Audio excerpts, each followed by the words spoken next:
নমস্কার বন্ধুরা, আরও একটি নতুন পর্বে আপনাদের সবাইকে স্বাগত জানাই। আশা করছি আপনারা সবাই ভালো আছেন।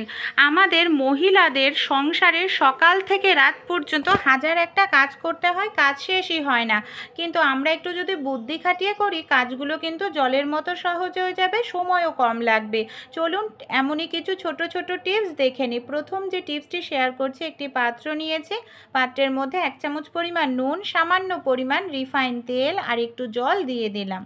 চামচ দিয়ে খুব ভালো করে মিশিয়ে নেব। এটাকে কি কাজে ব্যবহার করব? আমরা প্রত্যেকেই আছি কম বেশি যারা কাঠের এই ধরনের খুন্তি বা যে কোনো জিনিস ব্যবহার করতে পছন্দ করি, কিন্তু এগুলো দেখা যায় ফাঙ্গাস ধরে যায়, কিছুদিন পরেই নষ্ট হয়ে যায়। তাই মাঝে মাঝে যদি এরকম একটি মিশ্রণ তৈরি করে নিই, নুন তেল জল দিয়ে, সেই মিশ্রণটা দিয়ে যদি একটু খুব ভালো করে ডলে নিই, তাহলে ফাঙ্গাসটা কিন্তু খুব সহজেই আমরা আটকাতে পারবো। কাঠের এই হাতা খুন্তি যে কোনো জিনিস আমরা অনেক দিন ইউজ করতে পারবো। এইভাবে আপনারা খুব ভালো করে একটু মাঝে মাঝে ডলে নেবেন। তারপর কি করতে হবে, নর্মাল জল দিয়ে খুব ভালো করে ধুয়ে নিতে হবে। নর্মাল জল দিয়ে ধোয়ার পর অবশ্যই এভাবে ফেলে রাখবেন না, কাপড় দিয়ে জলটা মুছে নেবেন। দিনের বেলায় করলে রোদ্রে দিয়ে ভালো করে শুকিয়ে নেবেন, দেখবেন ফাঙ্গাস ধরবে না, অনেক দিন আপনারা ইউজ করতে পারবেন। পরের যে টিপসটি শেয়ার করছি, ছোট্ট সূচে সুতো পরাতে কম বেশি আমাদের প্রত্যেকেরই কিন্তু অসুবিধায় পড়তে হয়। বিশেষ করে বয়স্ক মারা যারা আছেন, দেখা যায় অনেকটা সময় লেগে যায়। সেক্ষেত্রে হাতের আঙ্গুলে লাগিয়ে নেবেন সামান্য পরিমাণ শুকনো আটা, আটার মধ্যে একটু জল দিয়ে দেবেন সামান্য হাতের আঙ্গুলে। তারপর সুতোর যে মুখটা আছে না, মুখটায় এইভাবে আটাটা লাগিয়ে নেবেন। এতে কি হবে, সুতোর মুখটা শক্ত হয়ে যাবে, রাখার কোনো প্রয়োজন নেই। আপনারা সঙ্গে সঙ্গে সূচে সুতো পরিয়ে নিতে পারবেন। দেখুন সূচের মুখটা শক্ত রয়েছে, দেখতে পাচ্ছেন, যার কারণে সুতোটা নড়াচড়া করছে না। খুব সহজেই সুতোটা পরিয়ে নিলাম। পরের যে টিপসটি তাহলে চলুন দেখে নিই। প্রেশার কুকারে আমরা অনেক সময় রান্না করার সময় লক্ষ্য করি সিটি উঠতে চায় না, এদিকে ওপর দিয়ে পড়ে যায়, ভেতরের খাবার গলে যায়।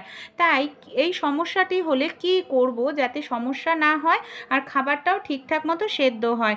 যখন আমরা প্রেশার কুকার ধোবো, অবশ্যই প্রেশার কুকারের সিটি জায়গাটা আমাদের ভালো করে একটু ধুতে হবে। এখানে কি করতে হবে, আমি একটি সুচ নিয়ে নিয়েছি, সুচের সাহায্যে এই জায়গাটায় খুব ভালো করে একটু ঢুকিয়ে দিচ্ছি। অনেক সময় দেখা যায় এর ভেতরে খাবারের টুকরো আটকে থাকে, আমরা ঠিকমতো ধুই না, পরে শুকিয়ে শক্ত হয়ে যায়। এমনকি প্রেশার কুকারের সিটিটার এই জায়গাটাও কিন্তু আমাদের এই সেফটি পিন ঢুকিয়ে খুব ভালো করে 4 সাইডে পরিষ্কার করতে হবে। তারপর দেখতে হবে যে ঠিকমতো পরিষ্কার হলো কিনা। এইভাবে দেখুন আমি জল ঢেলে দিচ্ছি, কত সহজেই জলটা আমার বেরিয়ে যাচ্ছে। যদি কোনো কিছু আটকে থাকতো তাহলে কিন্তু জলটা পড়তো না, জলটা থেমে থেমে থাকতো। তাই এভাবে আপনারা অবশ্যই পরিষ্কার করবেন, এতে সিটিটাও খুব সুন্দর উঠবে, এমনকি ভেতরের খাবারটা পুড়েও যাবে না বা একেবারে গলেও যাবে না। ছোট্ট টিপসটি ভালো লেগে থাকলে অ্যাপ্লাই করবেন। পরের টিপসটি তাহলে চলুন দেখে নিই। এই ধরনের তেলের বোতল প্রত্যেক বাড়িতেই ব্যবহার করি, কিন্তু যখন রান্না করার সময় তেল ঢালি, গা বেয়ে দেখা যায় তেল পড়ে জায়গাটাও তেলতেলে হয়ে যায়, যেখানে রাখি বোতলটাও তেলতেলে হয়ে যায়।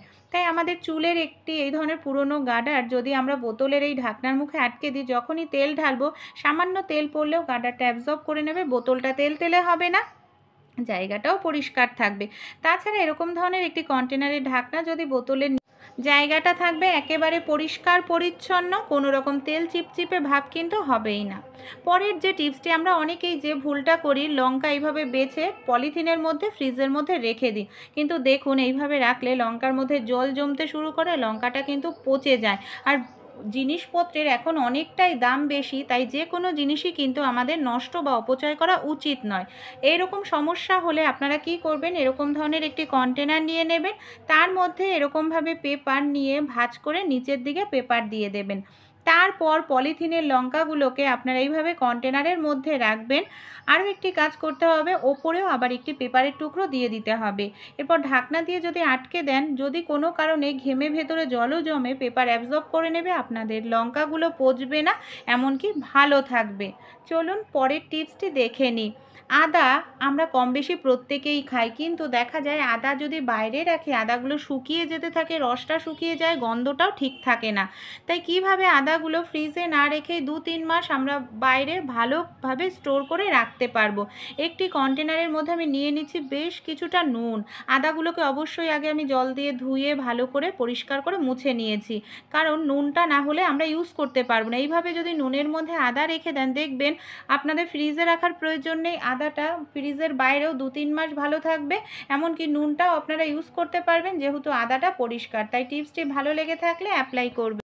পরের টিপসটি তাহলে চলুন দেখে নিই। এখানে আমি নিয়ে নিয়েছি দুটো পুরনো মোজা নিয়েছি। কি করব, 2 হাতের মধ্যে আমি এইভাবে দুটো পুরনো মোজা সবার প্রথমে পরে নিচ্ছি।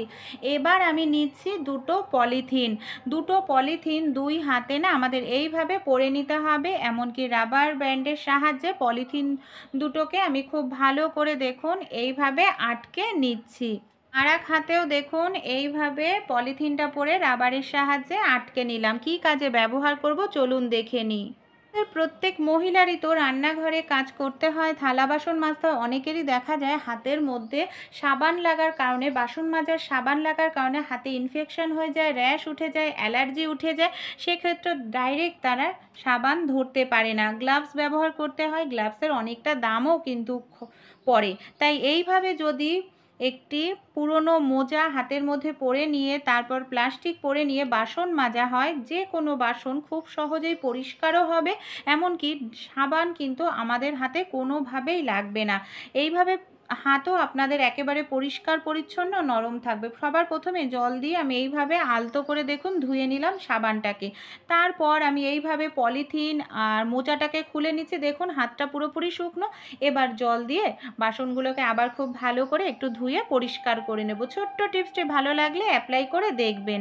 পরের যে টিপসটি, আমরা কি করি, বাসন মাজার পর কিচেন স্ল্যাপের ওপর বাসনগুলোকে এইভাবে উপর করে রেখে দিই যাতে জলটা ঝরে যায়। কিন্তু এভাবে রাখলে কিচেন স্ল্যাপটা ভিজে যায়, আমাদের আবার মুছতে লাগে। তাই আমরা যদি একটি কাপড় পেতে নিই, তার ওপরে যদি বাসনগুলোকে উপর করে রাখি, তাহলে কিন্তু কাপড়টা বাসনের ভেজা জলটাকে অ্যাবজর্ব করে নেবে, আমাদের কিচেন স্ল্যাপটা ভিজবে না। এমনকি আমরা বাসনগুলো শুকিয়ে গেলে ঝুড়িতে রেখে কাপড়টাকে দড়িতে মেলে শুকিয়ে নেব। টিপসটি তাহলে চলুন আমরা দেখে নিই।